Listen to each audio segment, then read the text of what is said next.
Emilio, how's it going? How are you, man? Good to see you. So we're here with Emilio at a Double R Hat House, the brand new location. Brand new location off Highway 290, yes sir. In Elgin, Texas. In Elgin, yes sir. Elgin. Elgin, Illinois, Elgin, Texas. There you go. So you can tell I'm not from Texas originally.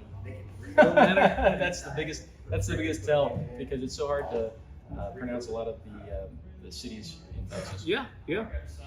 Well, heck, I mean, I get so used to pronouncing cities in English that I forget that they're Spanish words. I mean, so we're here today. We got a brand new hat from American Hat Company. Yes, You're going to sir. shake that up? Oh yeah, for sure. So what do we got here? Tell me what we have. We got a 40X Evergreen, 50% beaver. Got your lambskin band.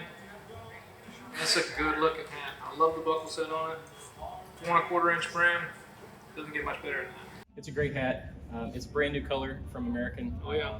Last year I think it came out in 40X only, right?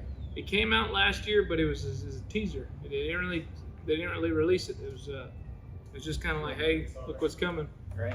I had some on order this year. They hadn't made it in yet. I'm hoping to see them soon.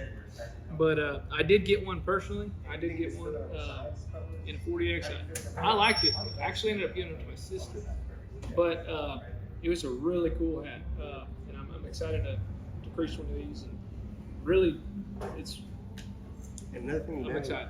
It's going to be a good hat. So American did provide this hat for this review and this video, and we appreciate that. Oh, yeah. This hat, this year they announced it's going to come out in also a 10X. Oh yeah, So it's going to be a 10X. 10X and 40X. And then it's also got the grenadine, right? Have they mentioned that to you? Yeah, so I saw that. It came out in the new catalog. They kind of snuck that in there, right? It's another one of those teasers. It's like, it might be here. Yeah. So I talked to American, and they're seeing a lot of these go through production right now. So they're ramping up to get these out this year. Actually, that's coming great. this year, so. Well, I think I'm expecting some 40s and some 10s in these. So hopefully I'll get to see them before all the major rodeos start. I mean, which Fort Worth's going on right now, but hopefully I'll have them before Austin. So maybe we can showcase them then.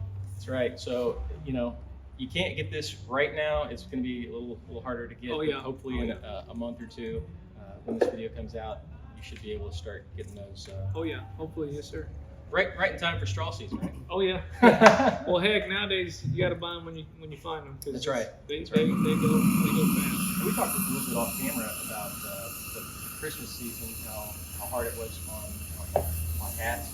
Man, I mean, you call for a black hat. I mean, they're almost distinct. What do you call it? Extinct. Extinct. I got it. Yeah, I understand. They're almost extinct. So, heck, it's crazy. But all these weddings too. I mean, you got 10 guys calling for a black 7¼ so you can order 100 of them boogers, and 3 weddings go by, and I mean you're starting to see smaller numbers, and then Christmas season, so it's tough on black hats for sure. That's right. You like that? So we talked, I don't know, over the last week or two about this hat, what we were going to do to it. So I usually get my hats just like this, Cattleman, about 6½ inches wide in the front. Yep. But I don't have any expectations on this hat. You're going to do something different for me, aren't you? Man, I want to do something different, but I don't want to stray away too much from the look you got. I feel like it's it's already a staple. It's a Cattleman crease, right? With, like you said, about 6 inches in the front. It's hard to beat. It's pretty classy, but it is a fun color, so we got to do something a little bit different, so it stands out. So, awesome. How should we do it? What should we do? I'm gonna leave it up to you. Your last customer was in here, and he, what did he say? He drove for 2 hours, something like that. Yeah, he drove about 2 hours. He's a regular of mine. He enjoys that. I guess I try to build a relationship with each customer, and they're coming here because I care and because they can trust me that I'm gonna do the best job I can do, and also it's gonna be to their standards. So. Let's get started. All right, sounds good. So I'm thinking I'm gonna do. I'm not gonna stray away from the Cattleman, but I am gonna add I'm gonna add some cutter buff to it. All right. Something you can see on the side. Little cowboy to it. So I like the cutters. I don't have anything with cutters, so I'm anxious to see this. What'd you decide on top? So tell me about yourself, Yes, man. it's actually right on this back wall here. I don't get that very often. That's interesting. So I'm an engineer by trade. I kind of you put me on the spot now. That's crazy. I never get the other side of that. Well, I try to make it about the customer. But you'll probably hear me talk more about me here in a second. But I guess what led you to really enjoy a cowboy hat, or I guess what's brought it to your attention to where you just you really love a hat, so, right? Just like me. So what started that? So I've been wearing a cowboy hat on and off since I was probably. Perfect. I've always loved hats in general. On the dimples. Yeah. I've had several cowboy hats, but living up north, I've lived all over the world, and wearing a cowboy hat isn't kind of traditional in a lot of places. Texas is kind of unique with the cowboy hat. And Oklahoma, Kansas, kind of the old west areas are more suited to cowboy hats. It's kind of a normal. Well, it's almost I guess you could say like a piece of equipment almost. You need it for the sun and right. Cuts the wind and the panhandle, and it's definitely a tool that some people take advantage of in a good way. So we've talked about this on podcasts before, and I think maybe in the group. But traditionally, cowboys wore felt hats year round. Well, they didn't really make a decent straw hat. I feel like the straw really came around, like as far as what you see now. It really started. I feel like in the probably 50s and 60s, you start seeing a lot of Bangoras and jutes, and heck, if you think about the 80s and 90s, it was nothing but Bangora straw hats.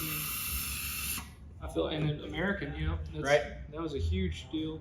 So, for those of you who don't know, American kind of invented the Bangora, right? So, from what I know, they're definitely one of the ones that really, took off with it. So you can still get a Bangora today. It's a machine-made hat.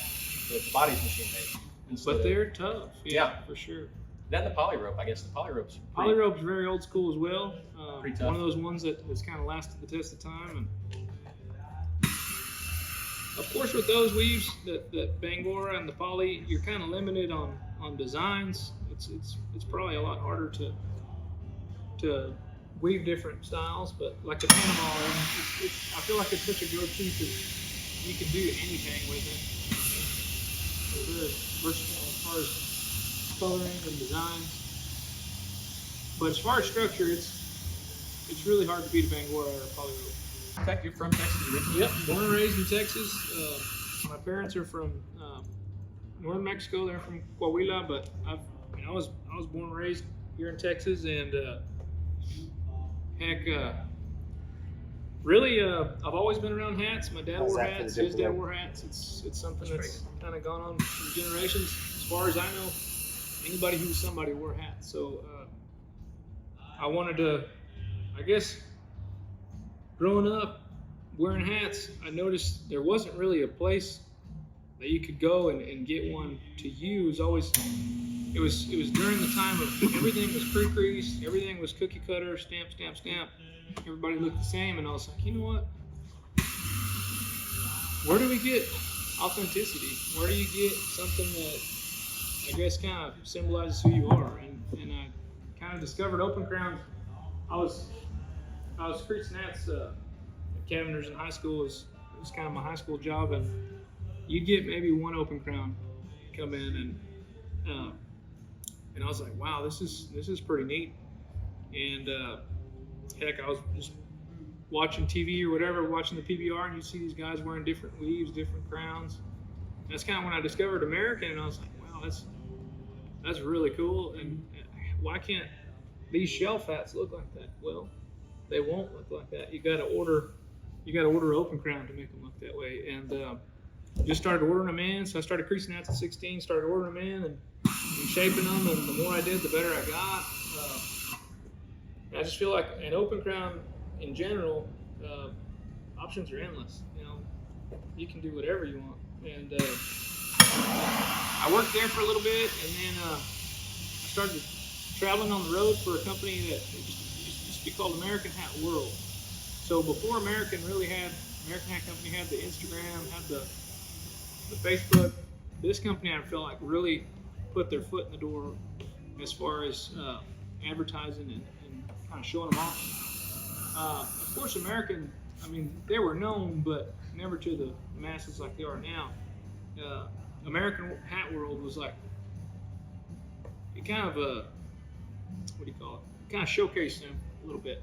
So they had a big Instagram following, and that's kind of where I got the idea to do this. Of course, I come from, I mean, generation of kind of, like my mom's side, they had a bunch of stores and stuff, and storefronts. They were kind of general stores in Mexico and stuff, so I always wanted my own business, I just didn't know what. But after I started working with that guy, I realized the demand for the hat was huge. I mean, at that point, it wasn't what it is today. Today, Let's take a look, see what the big everybody wants. wants There's no filler anymore. Heck, I went to Vegas with him, did rodeo San Antonio, and through that I got to meet some of the big guys at American, like Keith Mundy and Stan, and shortly after I kind of decided to do it for me. I felt like he was, I guess, the guy from American Hat World. He was kind of not necessarily didn't want to do it anymore. He just, you could tell it wasn't his priority. And I was like, you know what? I know I got the talent. Now let's see if I can do it for myself. And I actually opened my store at 19 years old. It's a little 1,000 square foot building. And I was like, it was a year contract. I was like, if it works, it works. If it doesn't, it doesn't. And heck, it'll be 7 years this May. So I've moved locations twice since then, but this has been special. It's pretty big. I really wanted to, like I said, make it comfortable for the customer. They can come in with their families and have enough room to move around. My last location, you got 2 or 3 big groups, and you're kind of shoulder to shoulder. Y'all have been to the other location. So we did. I was out here and we saw your previous location. Yeah. What was that? October timeframe, I think. That's right. Yeah. And it was a great location. It was kind of almost historic. Super historic. Right downtown, right? Oh yeah, kind of that old school, like old buildings. You know, they're 100 years old. Just not a lot of room. Just not a lot of room, and of course those 100-year-old buildings. You know, it takes a lot to really maintain those buildings, and I was leasing those buildings, so they needed a lot of work. And when this came up, my lease was almost up over there. I spent 5 years there, and this building was opening up, and it was pretty much a shell. I could finish it kind of the way I wanted, and I decided to jump on, have our own parking lot. Really, like I said, just make it better for the customer. So you have what, about 3 here? So you have this entire building? Yes, sir. Yeah, this is it's kind of 2,000 square feet of showroom and then 1,000 warehouse. Okay.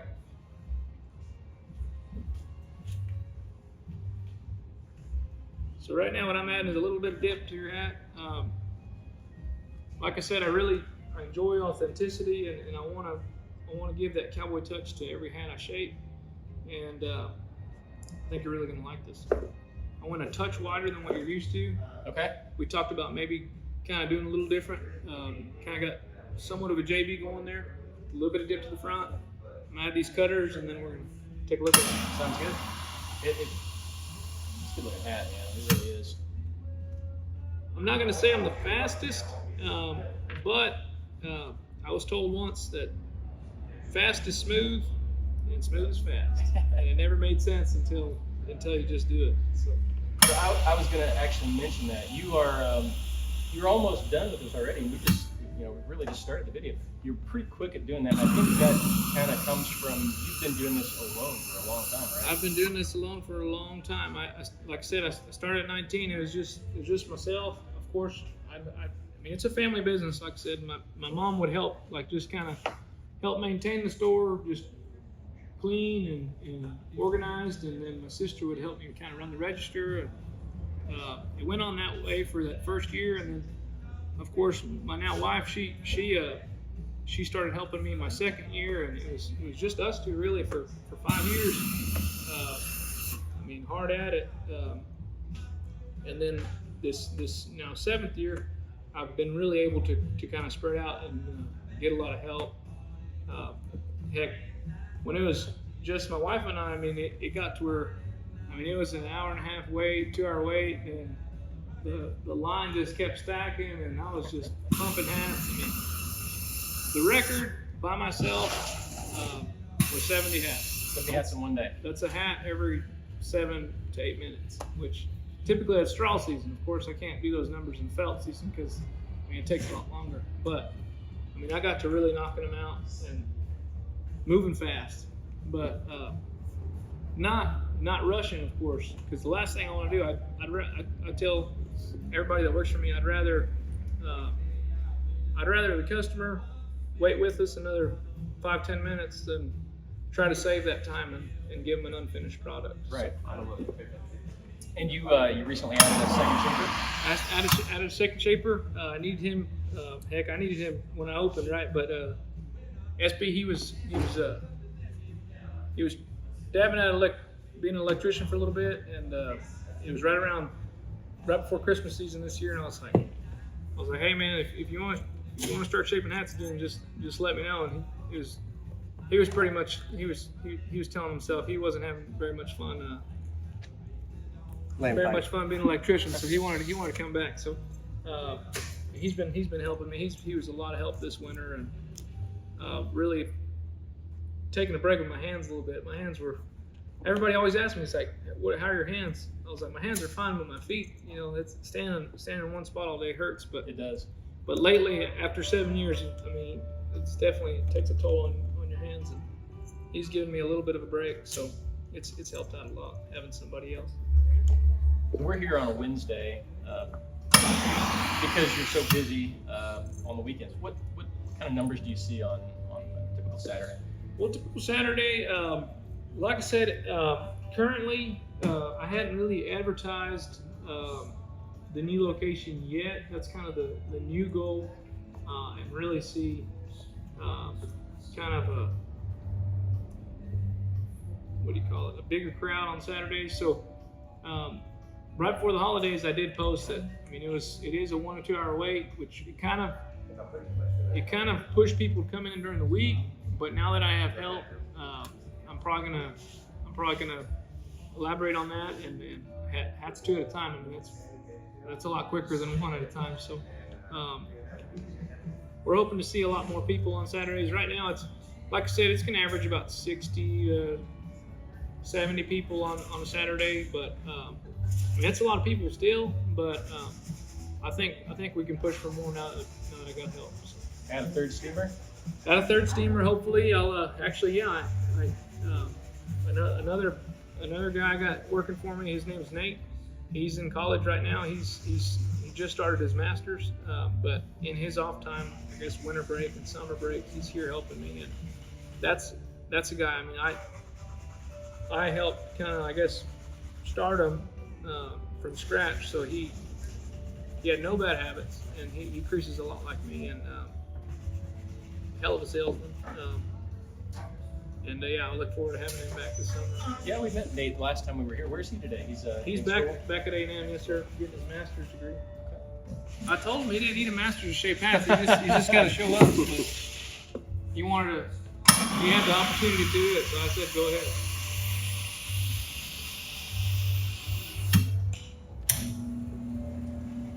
So you mentioned the San Antonio Rodeo earlier. Do you ever go to any of the like the Fort Worth Stock Show and rodeos on right now? Do you? I've I've never really set up besides the time I work for someone else. I mean, of course, that's the goal, to one day be able to start traveling again with this business. But working. Lost all that audio. We lost it all. But that's okay. No worries. I got audio here. It's just going to sound like crap. Well, heck, we keep talking. Yep. You talked about traveling. This year was our first year to really travel. We set up. I mean, it wasn't very far, but we set up at the Taylor Rodeo. It's a local rodeo, but to me, it's one of the best. I mean, put on local rodeos. They got a big facility there, and it was definitely a lot of fun. It was like a night shift. You know, here we're normally 10 to 6, but there we start at 6 and we wouldn't end until midnight. And I mean, we kept the party going. I mean, heck, the security there had to pretty much kick us out at one point because they were like, "Hey, we can't, y'all can't be shaping still. It's time to go home." So it was fun. I hate that. So, as you can tell, the audio is probably better now. We talked about this off camera earlier. Sometimes doing all of this and setting everything up, you miss something. Usually it's video, and I checked the video twice this time, and this time we lost the audio. So,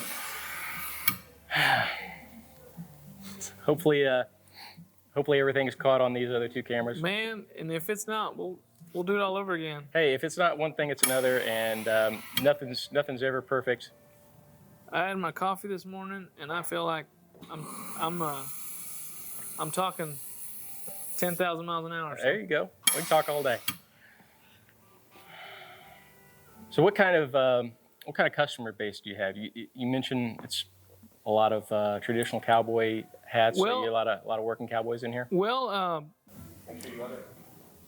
they account for maybe 30% of my business. It's not a lot of them, but the few that do come in here, I want to make sure they can trust me. And like I said, I want to sell the best of the best. I mean, that's part of the reason why we started with American is because I mean that's what they are, you know. And my new goal is to continue on that is carry them and look for other suppliers as well that have the best quality. But I mean, as long as American will send me hats, I'm a huge supporter of them. Like I said, I started with them, and we'll keep selling them. As long as they ship them, we're selling them. So, but yeah, I mean, I want to emphasize on selling I tell everybody a cowboy quality hat, one that's it's gonna withstand water, humidity, moisture, work. You know, even if you're wearing it to the bar, or the dance hall, if it's got that cowboy quality to it, I mean, you know it's gonna hold up. Right.